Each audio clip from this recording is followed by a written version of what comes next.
लीजिए सुनिए लियो टॉलस्टॉय की लिखी कहानी राजपूत कैदी, मेरी यानी समीर गोस्वामी की आवाज में।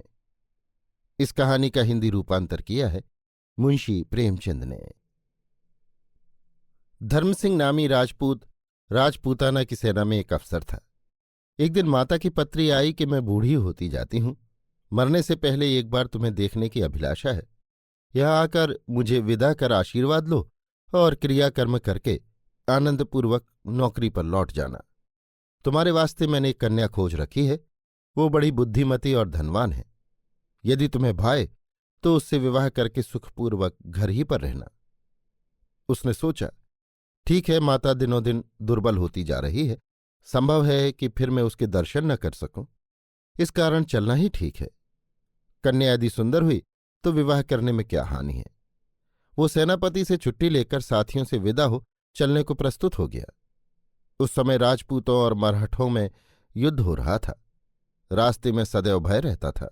यदि कोई राजपूत अपना किला छोड़कर कुछ दूर बाहर निकल जाता था तो मरहठे उसे पकड़कर कैद कर लेते थे। इस कारण ये प्रबंध किया गया था कि सप्ताह में 2 बार सिपाहियों की एक कंपनी मुसाफिरों को एक किले से दूसरे किले तक पहुंचा आया करती थी। गर्मी की रात थी। दिन निकलते ही किले के नीचे असबाब की गाड़ियां लद कर तैयार हो गईं। सिपाही बाहर आ गए और सबने सड़क की राह ली। धर्मसिंह घोड़े पर सवार हो आगे चल रहा था। 16 मील का सफर था। गाड़ियां धीरे धीरे चलती थीं। कभी सिपाही ठहर जाते थे, कभी गाड़ी का पहिया निकल जाता था तो कभी कोई घोड़ा अड़ जाता था। दोपहर ढल चुकी थी। रास्ता आधा भी नहीं कटा था। गरम रेत उड़ रही थी। धूप आग का काम कर रही थी। छाया कहीं नहीं थी।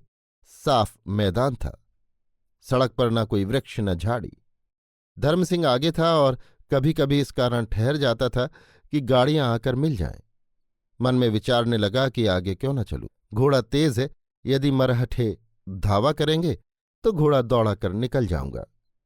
ये सोच ही रहा था कि चरण सिंह बंदूक हाथ में लिए उसके पास आया और बोला, आओ आगे चलें।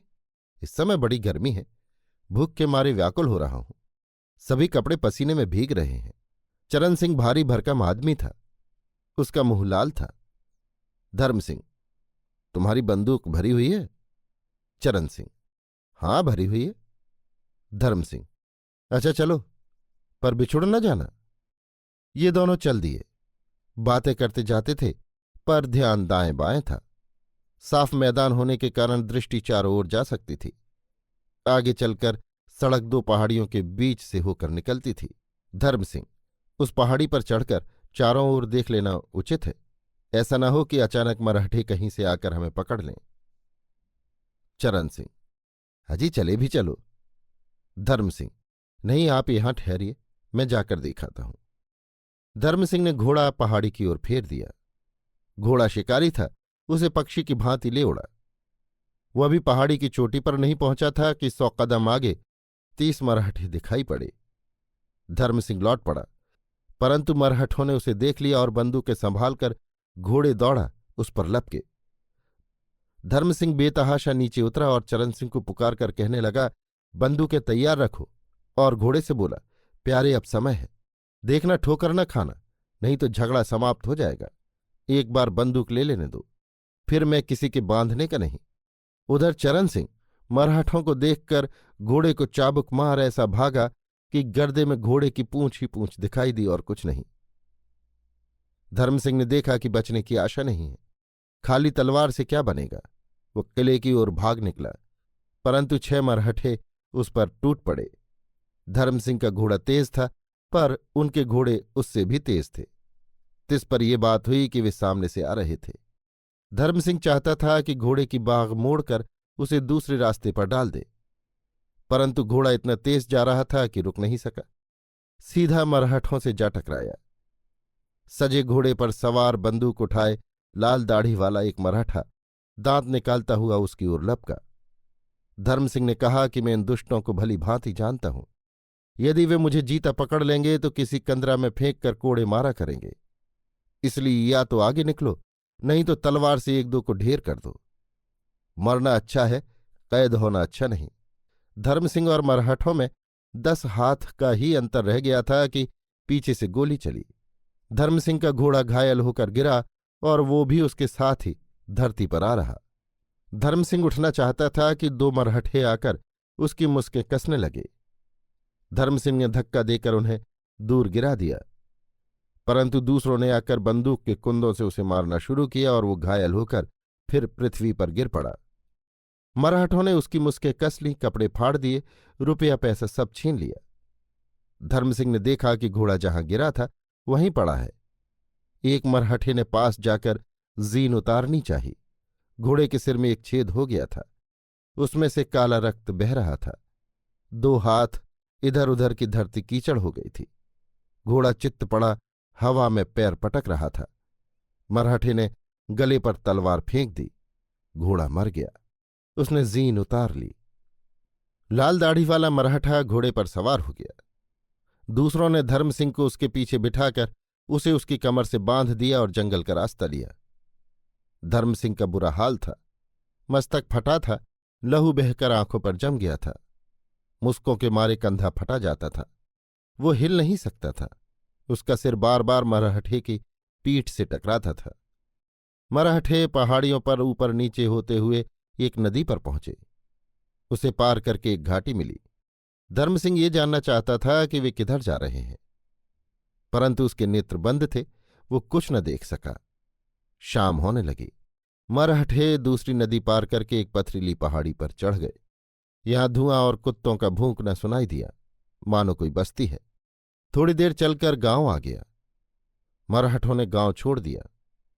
धर्मसिंह को एक ओर धरती पर बिठा दिया। बालक आकर उस पर पत्थर फेंकने लगे, परंतु एक मरहठे ने उन्हें वहां से भगा दिया। लाल दाढ़ी वाले ने एक सेवक को बुलाया। वो दुबला पतला आदमी फटा हुआ कुर्ता पहने था। मरहठे ने उससे कुछ कहा। वो जाकर बेड़ी उठा लाया। मरहठों ने धर्मसिंह की मुस्कें खोलकर उसके पांव में बेड़ी डाल दी और उसे कोठरी में कैद करके ताला लगा दिया। उस रात धर्मसिंह जरा भी नहीं सोया। गर्मी की ऋतु में रातें छोटी होती हैं। शीघ्र प्रातःकाल हो गया। दीवार में एक झरोखा था, उसी से अंदर उजाला आ रहा था। झरोखे के द्वारा धर्मसिंह ने देखा कि पहाड़ी के नीचे एक सड़क उतरी है। दाईं ओर एक मरहठे का झोपड़ा है, उसके सामने 2 पेड़ हैं। द्वार पर एक काला कुत्ता बैठा हुआ है। पास एक बकरी और उसके बच्चे पूँछ हिलाते फिर रहे हैं।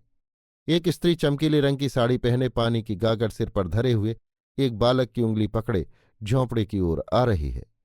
वो अंदर गई कि लाल दाढ़ी वाला मरहठा रेशमी कपड़े पहने चांदी की मुट्ठी की तलवार लटकाए हुए बाहर आया और सेवक से कुछ बात करके चल दिया। फिर 2 बालक घोड़ों को पानी पिलाकर लौटते हुए दिखाई पड़े। इतने में कुछ बालक कोठरी के निकट आकर झरोखे में टहनियां डालने लगे। प्यास के मारे धर्मसिंह का कंठ सूखा जाता था।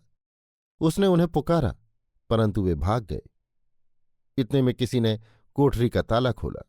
लाल दाढ़ी वाला मराठा भीतर आया। उसके साथ एक नाटा पुरुष था। उसका सांवला रंग, निर्मल काले नेत्र, गोल कपोल, कतरी हुई महीन दाढ़ी थी। वो प्रसन्न मुख, हंसोड़ था। ये पुरुष लाल दाढ़ी वाले मराठे से बहुत बढ़िया वस्त्र पहने हुए था। सुनहरी गोट लगी हुई नीले रंग की रेशमी अचकन थी। चांदी के म्यान वाली तलवार, कलाबत्तू का जूता था। लाल दाढ़ी वाला मराठा कुछ बड़बड़ाता धर्मसिंह को कनखियों से देखता द्वार पर खड़ा रहा। सांवला पुरुष आकर धर्मसिंह के पास बैठ गया और आंखें मटकाकर जल्दी जल्दी अपनी मातृभाषा में कहने लगा, बड़ा अच्छा राजपूत है। धर्मसिंह ने एक अक्षर भी न समझा। हां, पानी मांगा। सांवला पुरुष हंसा। तब धर्म ने होठ और हाथों के संकेत से जताया कि मुझे प्यास लगी है। सांवले पुरुष ने पुकारा, सुशीला। एक छोटी सी कन्या दौड़ती हुई भीतर आई। 13 वर्ष की अवस्था, सांवला रंग, दुबली पतली, नेत्र काले और रसीले, सुंदर बदन, नीली साड़ी, गले में स्वर्णहार पहने हुए। सांवले पुरुष की पुत्री मालूम पड़ती थी। पिता की आज्ञा पाकर वो पानी का एक लोटा ले आई और धर्मसिंह को भौचक्की होकर देखने लगी कि वो कोई वंचर है। फिर खाली लोटा लेकर सुशीला ने ऐसी छलांग मारी कि सांवला पुरुष हंस पड़ा। तब पिता के कहने से कुछ रोटी ले आई। इसके पीछे वे सब बाहर चले गए और कोठरी का ताला बंद कर दिया। कुछ देर पीछे एक सेवक आकर मराठी में कुछ कहने लगा। धर्म ने समझा कि कहीं चलने को कहता है। वो उसके पीछे हो लिया। बेड़ी के कारण लंगड़ा कर चलता था। बाहर आकर धर्म ने देखा कि 10 घरों का एक गांव है।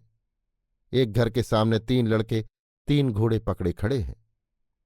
सांवला पुरुष बाहर आया और धर्म को भीतर आने को कहा। धर्म भीतर चला गया। देखा कि मकान स्वच्छ है, गोबर फिरी हुई है, सामने की दीवार के आगे गद्दा बिछा हुआ है, तकिए लगे हुए हैं, दाईं बाईं दीवारों पर पर्दे गिरे हुए हैं, उन पर चांदी के काम की बंदूकें, पिस्तौलें और तलवारें लटकी हुई हैं। गद्दे पर 5 मरहठे बैठे हैं, एक सांवला पुरुष, दूसरा लाल दाढ़ी वाला और 3 अतिथि। सब भोजन कर रहे हैं। धर्मसिंह धरती पर बैठ गया। भोजन से निश्चिंत होकर एक मराठा बोला, देखो राजपूत, तुम्हें दयाराम ने पकड़ा है, सांवले पुरुष की ओर उंगली करके, और संपतराव के हाथ बेच डाला है। अतएव अब संपतराव तुम्हारा स्वामी है। धर्मसिंह कुछ न बोला। संपतराव हंसने लगा। मराठा, वो ये कहता है कि तुम घर से रुपए मंगवा लो, दंड दे देने पर तुमको छोड़ दिया जाएगा। धर्मसिंह, कितने रुपए? मराठा, 3000। धर्मसिंह, मैं 3000 नहीं दे सकता। मराठा, कितना दे सकते हो? धर्मसिंह, 500। ये सुनकर मराठे सिटपिटाए। संपतराव दयाराम से तकरार करने लगा और इतनी जल्दी जल्दी बोलने लगा कि उसके मुंह से झाग निकल आया। दयाराम ने आंखें नीची कर लीं। थोड़ी देर में मराठे शांत हुए और फिर मूल तोल करने लगे।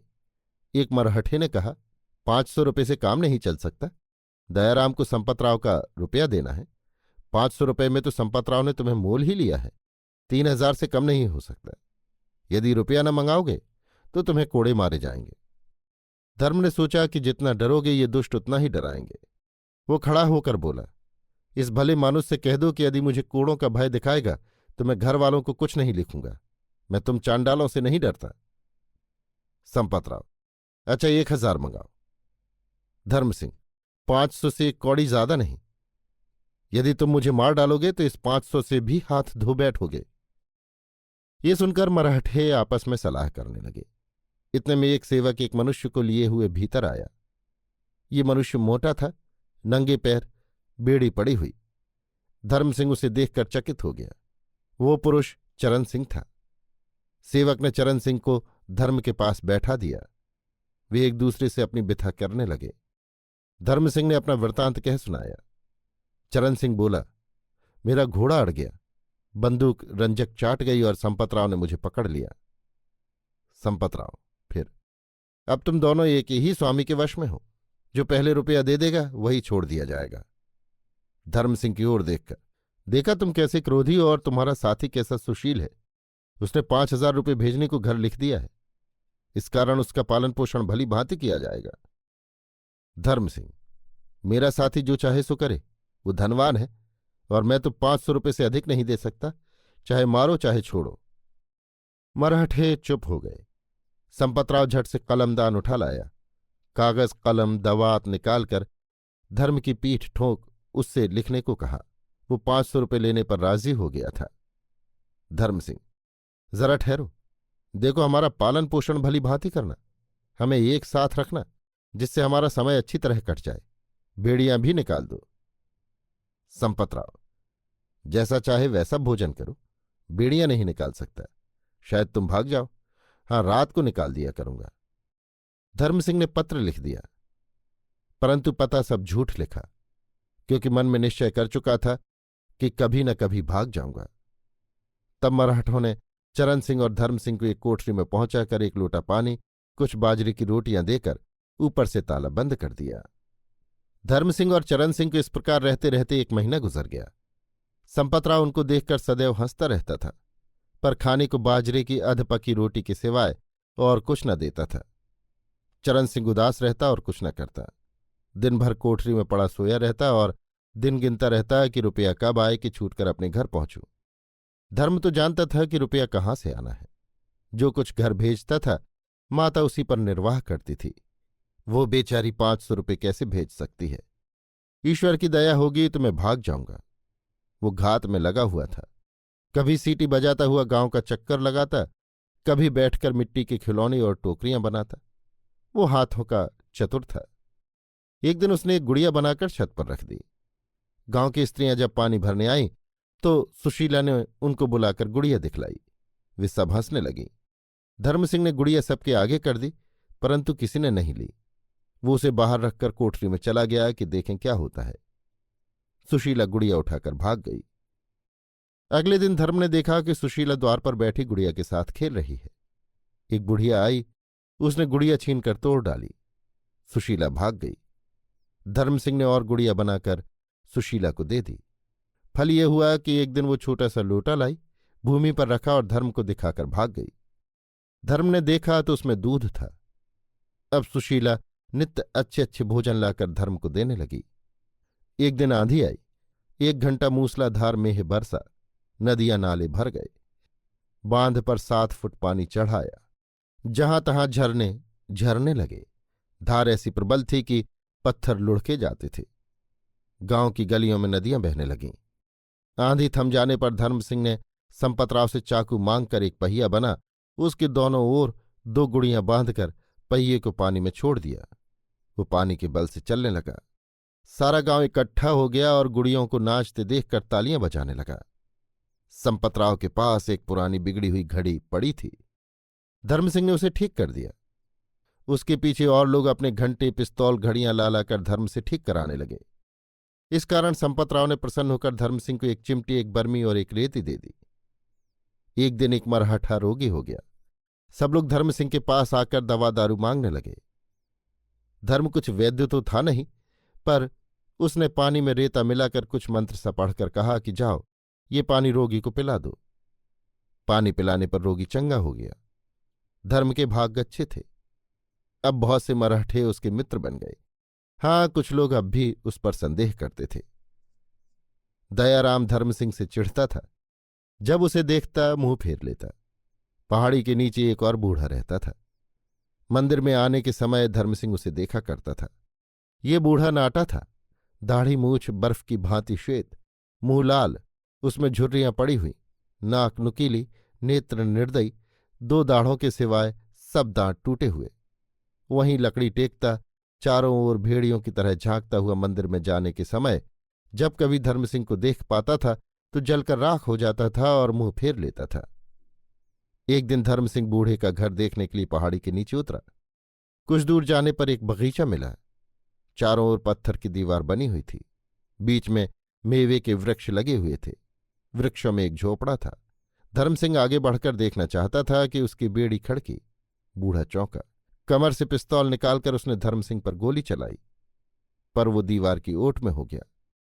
बूढ़े को आकर संपतराव से कहते सुना कि धर्म सिंह बड़ा दुष्ट है। संपतराव ने धर्म को बुलाकर कहा, तुम बूढ़े के घर क्यों गए थे? धर्म सिंह बोला, मैंने उसका कुछ नहीं बिगाड़ा। मैं केवल ये देखने लगा था कि वो बूढ़ा कहाँ रहता है। संपत ने बूढ़े को शांत करने का बहुत यत्न किया, पर वो बड़बड़ाता ही रहा। धर्म सिंह केवल इतना ही समझ सका कि बूढ़ा ये कह रहा है कि राजपूतों का गांव में रहना अच्छा नहीं, उन्हें मार देना चाहिए। बूढ़ा चल दिया तो धर्म सिंह ने संपतराव से पूछा कि बूढ़ा कौन है। संपतराव, ये बड़ा आदमी है, इसने बहुत राजपूत मारे हैं। पहले ये बड़ा धनाढ्य था। इसके 3 स्त्रियां और 8 पुत्र थे। सब एक ही गांव में रहा करते थे। एक दिन राजपूतों ने धावा करके गांव जला दिया। इसके 7 पुत्र तो मर गए, 8वां कैद हो गया। ये बूढ़ा राजपूतों के पास जाकर और उनके संग रहकर अपने पुत्र की खोज लगाने लगा। अंत में उसे पाकर अपने हाथ से उसका वध करके भाग आया। फिर विरक्त होकर तीर्थयात्रा को चला गया। अब ये पहाड़ी के नीचे रहता है। ये बूढ़ा कहता था कि तुम्हें मार डालना उचित है, परंतु मैं तुमको मार नहीं सकता। फिर रुपया कहाँ से मिलेगा? इसके सिवाय मैं तुम्हें यहां से जाने भी ना दूंगा। इस तरह धर्म यहां 1 महीना रहा। दिन को वो इधर उधर फिरा करता या कोई चीज बनाता, लेकिन रात को वो दीवार में छेद किया करता। दीवार पत्थर की थी, खोदना सहज नहीं था, लेकिन वो पत्थरों को रेती से काटता था। यहां तक कि अंत में उसने अपने निकलने भर को एक छेद बना लिया। बस अब उसे ये चिंता हुई कि रास्ता मालूम हो जाए। एक दिन संपतराव शहर गया हुआ था।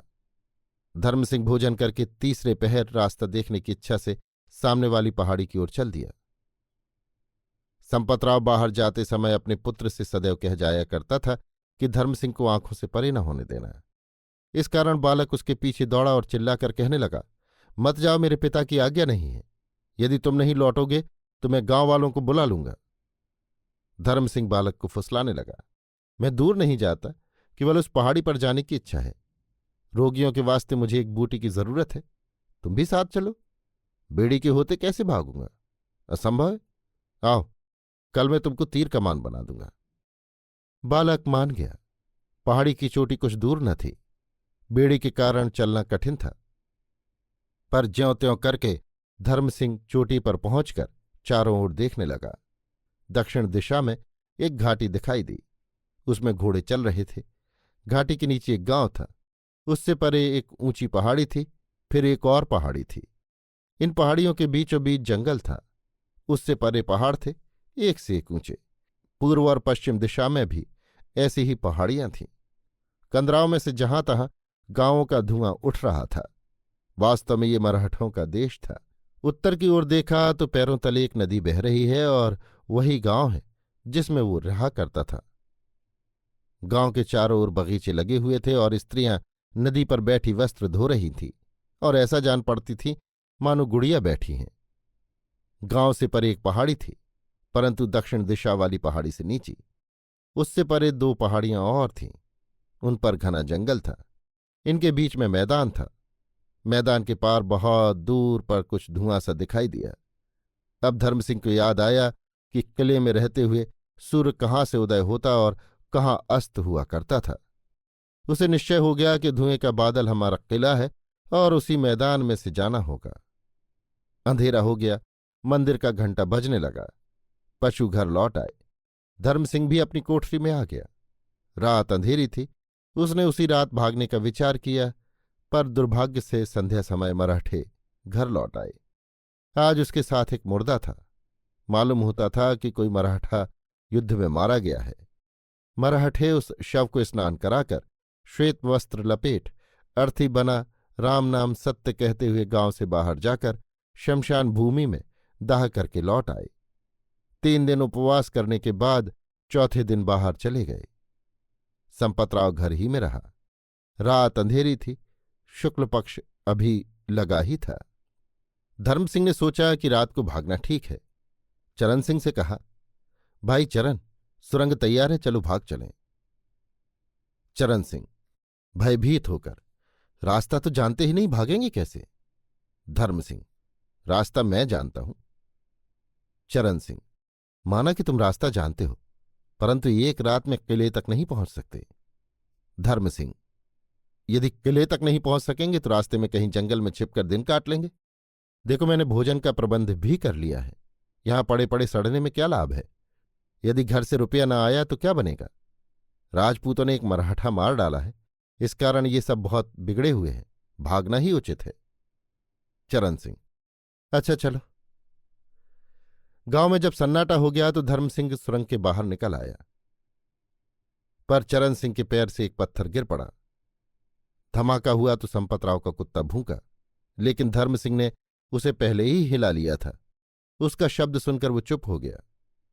रात अंधेरी थी। तारे निकले हुए थे। चारों ओर सन्नाटा था।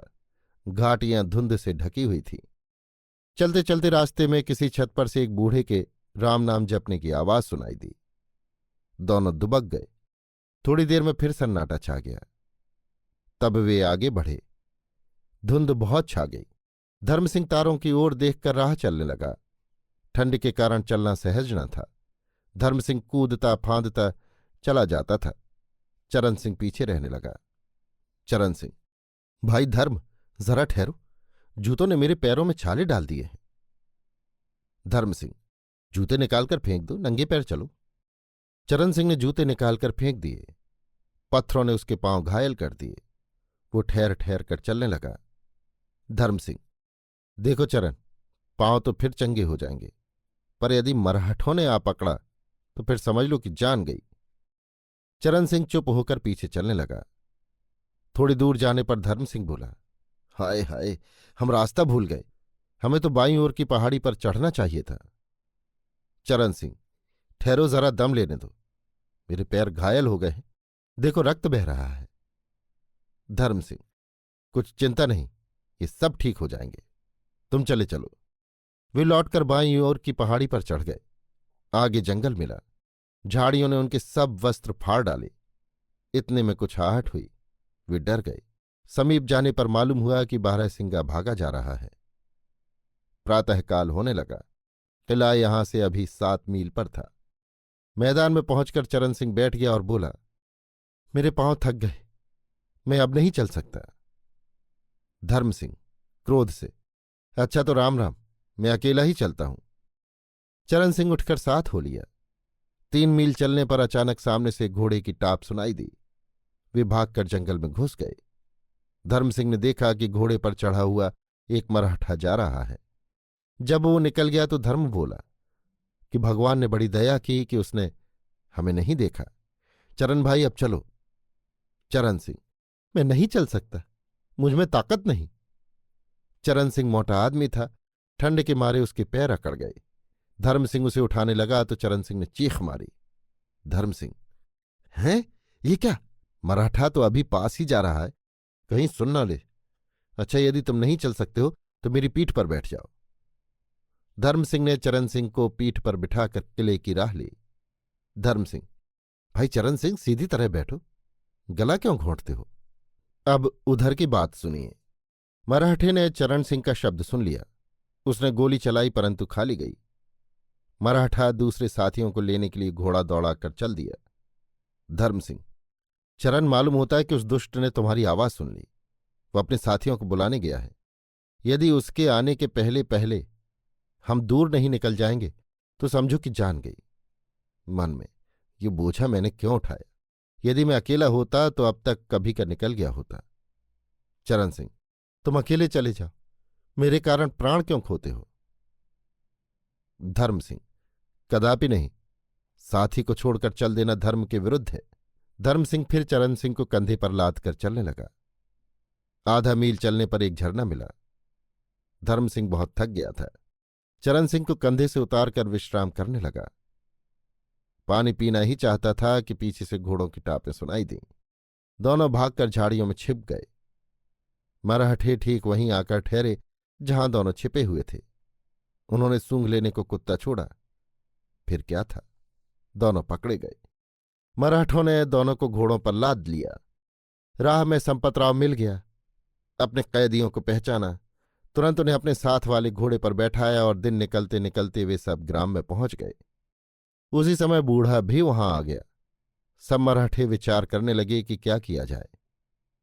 बूढ़े ने कहा कि कुछ मत करो, इन दोनों का तुरंत वध कर दो। संपतराव, मैंने तो उन पर रुपया लगाया है, मार कैसे डालूं? बूढ़ा, राजपूतों को पालना पाप है, वे तुम्हें सिवाय दुख के और कुछ न देंगे, मारकर झगड़ा समाप्त करो। मराठे इधर उधर चले गए। संपतराव धर्म सिंह के पास आया और बोला, देखो धर्म सिंह, 15 दिन के अंदर यदि रुपया न आया और तुमने फिर भागने का साहस किया तो मैं तुम्हें अवश्य मार डालूंगा, इसमें संदेह नहीं। अब शीघ्र घर वालों को पत्र लिख डालो कि तुरंत रुपया भेज दें। दोनों ने पत्र लिख दिए। फिर वे पहले की भांति कैद कर दिए गए, परंतु कोठरी में नहीं। अब की बार 6 हाथ चौड़े गड्ढे में बंद किए गए। अब उन्हें अत्यंत कष्ट दिया जाने लगा।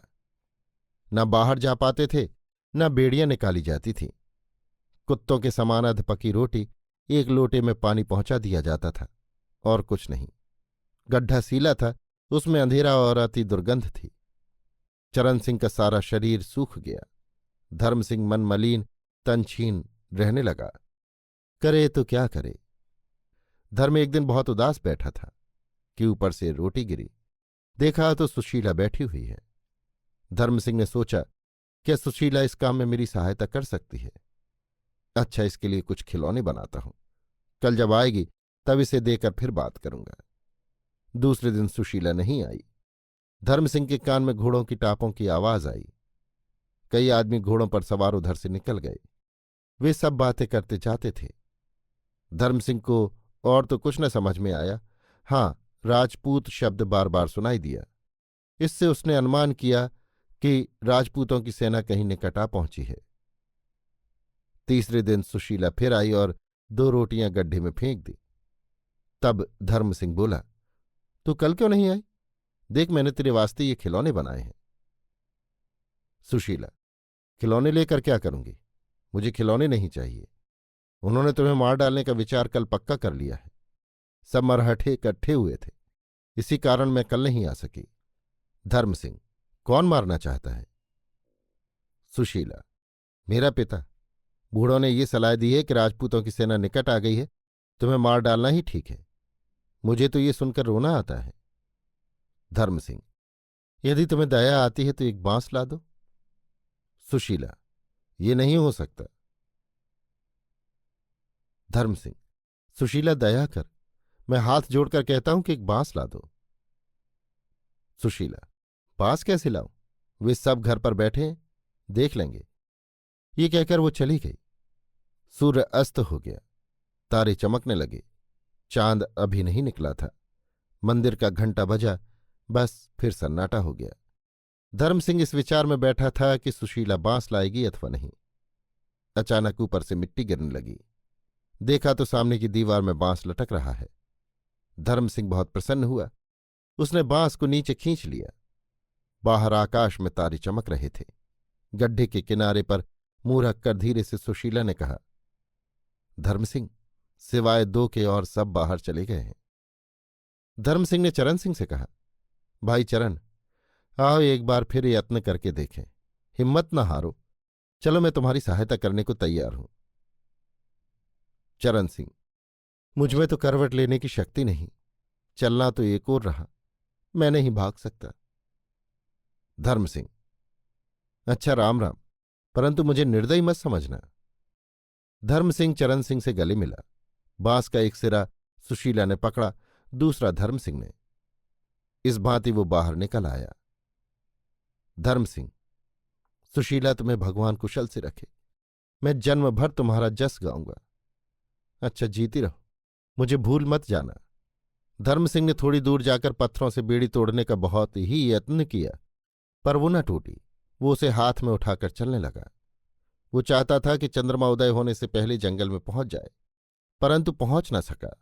चंद्रमा निकल आया, चारों ओर उजाला हो गया, पर सौभाग्य से जंगल में पहुंचने तक राह में कोई न मिला।